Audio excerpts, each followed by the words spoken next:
The function of the reproductive system is to perpetuate the species, that is, to make more people. So let's look at the system anatomy. The male reproductive system has the testes located outside the body in the scrotum. The testes develop inside the body cavity, but shortly before birth or just after birth they descend into the scrotum. The testes have to be at a lower temperature than the internal body temperature in order to function properly. The penis is the external organ for copulation in the male. Sperm are produced in the seminiferous tubules and then stored in the epididymis. So the testes are really just a system of coiled seminiferous tubules. Sperm is made here and then stored in this system of tubes to the side that's called the epididymis. The epididymis will release sperm to the vas deferens. The vas deferens will combine with the arteries, veins, and nerves that supply the testes and will be housed inside the spermatic cord. The spermatic cord will then take all of these structures into the body cavity. Sperm are formed in the testes and stored in the epididymis. They leave the body through the vas deferens. Now the vas deferens comes into the body cavity, loops over the ureter here, and comes in behind the bladder. It joins the ejaculatory duct, which connects the vas deferens with the urethra, so that the urethra serves dual duty in the male. It's not only the way urine gets out of the body, but it's also the way sperm gets out of the body. Now there are some accessory organs. We have seminal fluid that's added by the seminal vesicle and by the prostate gland. This is an alkaline fluid that's high in fructose. The sperm need energy in order to swim all the way to that egg, and the alkalinity helps protect the sperm from the rather acid conditions of the vagina. The bulbourethral glands also have an alkaline fluid. This is added to the ejaculate as well. It's more of a lubricant.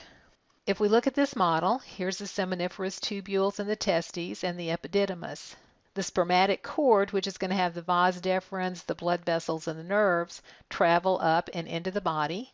And once inside the body, the blood vessels leave and we're left with the vas deferens. Here you see it looping over the ureter. Comes through, there's the prostate gland, and it will come out joining to the urethra and come out the urethra through the penis. On this model, here is the testes with the seminiferous tubules and the epididymis. We can see the glands better here, the bulbourethral gland, the prostate gland, and the seminal vesicle. These are the structures that will form the semen. The vas deferens will join the urethra, and the urethra will then come out through the penis. Sperm is the male reproductive cell. Semen are the fluids produced by the accessory glands.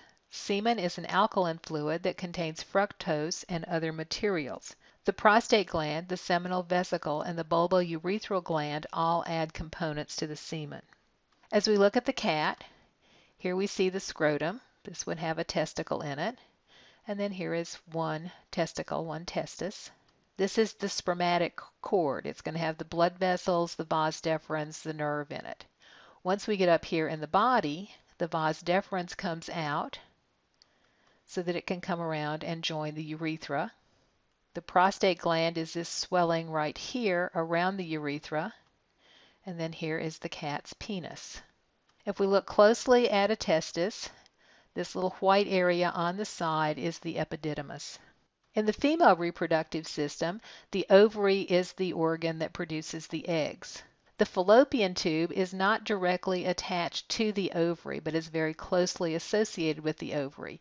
The egg will be sucked into the fallopian tube by a countercurrent that's produced by these little fingers that will vibrate and move the egg into the tube. The fallopian tube, we have one on each side, leads into the uterus. The opening to the uterus is the cervix, and then the vagina is the female organ for copulation as well as the birth canal. In this model, you can see the ovary and the fallopian tube very closely associated with the ovary.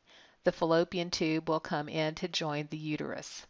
Here in this cutaway, here is the fallopian tube, and here is the uterus. This would be the cervix, the opening to the uterus, and the vagina. Now this is the urinary bladder and the urethra. In the female, these systems are separate. They're not separate in the male.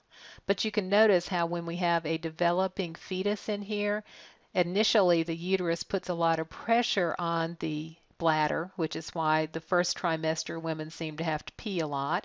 And then the uterus sort of straightens up and crowds upward a little bit. And then toward the end, we once again have pressure on the bladder. This area is called the vulva. It's the external genitalia of the female. And there is the urethra. In the female cat, we have the ovarian ligament, which is going to attach the ovary to the wall of the abdominal cavity. Now, cats are litter animals, so they don't have a fallopian tube, but they have what's called a bicornate uterus. So they can have kittens all along the uterine horn on both sides, as well as a kitten in the body of the uterus here. Then we have the vagina, and over here we have the urinary bladder and the urethra. An accessory organ of the female reproductive system is the breast, and this pigmented area around the nipple is known as the areola. As we look inside the breast, we have the alveolar glands. These are the glands that are going to produce milk under the right conditions, and they'll feed the milk into the lactiferous ducts. The lactiferous ducts will come open into the nipple so that the milk can be ejected through the nipple.